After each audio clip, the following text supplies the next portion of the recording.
Welcome back. Now, with the state capture inquiry currently underway and the underhanded dealings of companies like Steinhoff and even audit firm KPMG, it begs the question, are businesses even ethical anymore? And my next guest says that what we see happening is the story of a society that has allowed itself to be subsumed by greed. And he joins me now, John Foster-Pedley, who is the Dean and Director of the Henley Business School in Johannesburg. Thank you so much for coming through this morning. It's a pleasure, Sakina. Nice to be here. So let's start at the beginning.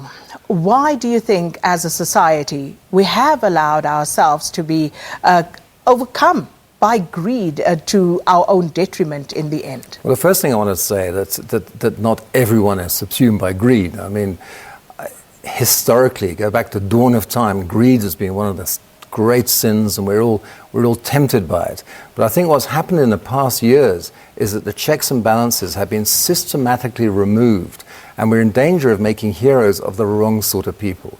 So when you ask yourself, who are the new African heroes, the new generation, they are certainly not the entrepreneurs, they're certainly not the state capturers. They're a different type of people. They're a sort of activist person who is stepping up to try and fight against the greed.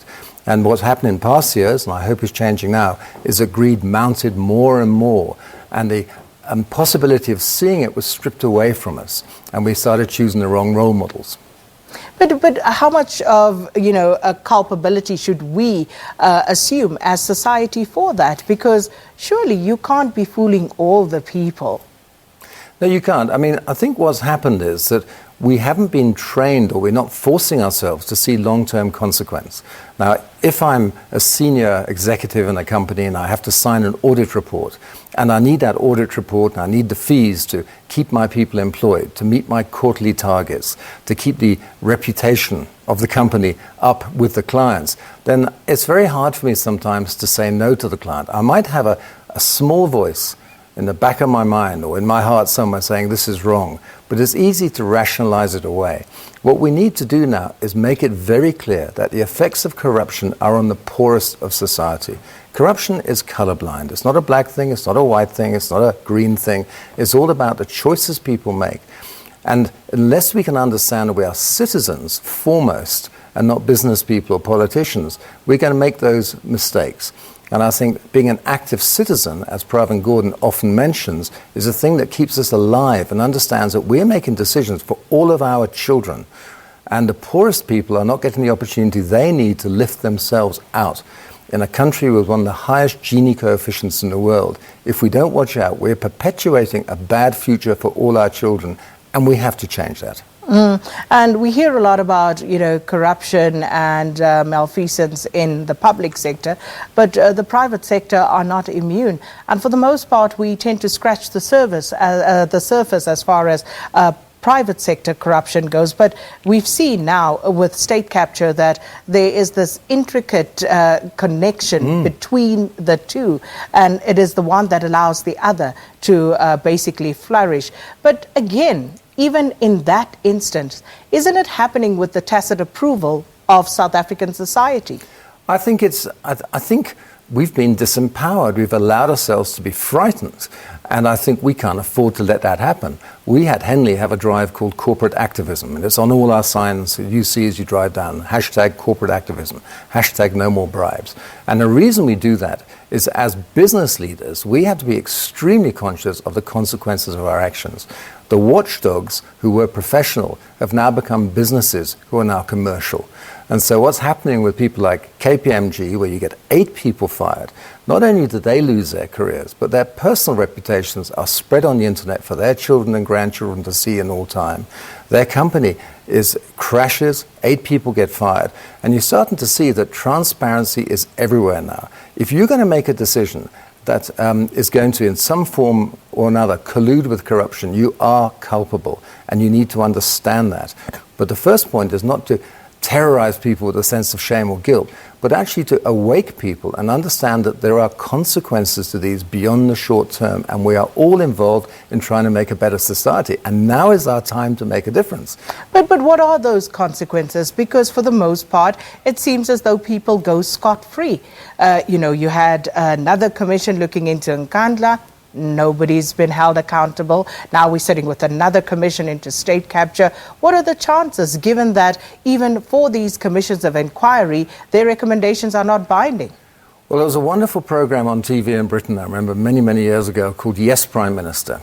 And it was the interplay between the Prime Minister and the civil servants. And what the civil servants would say when the Prime Minister wanted action was, we'll set up a commission of inquiry. And the Prime Minister would, no, I want action. And Sir Humphrey would say, well, we'll have a working group, a powerful steering group. No, I want action.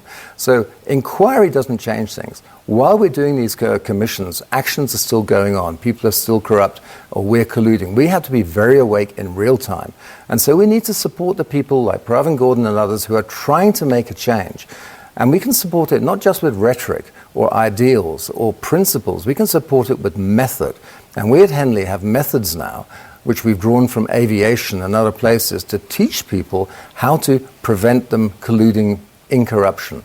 There's a range of sayings. We have a thing called PACE, which is probe, alert, challenge, and then emergency. We've taken it from the flight deck.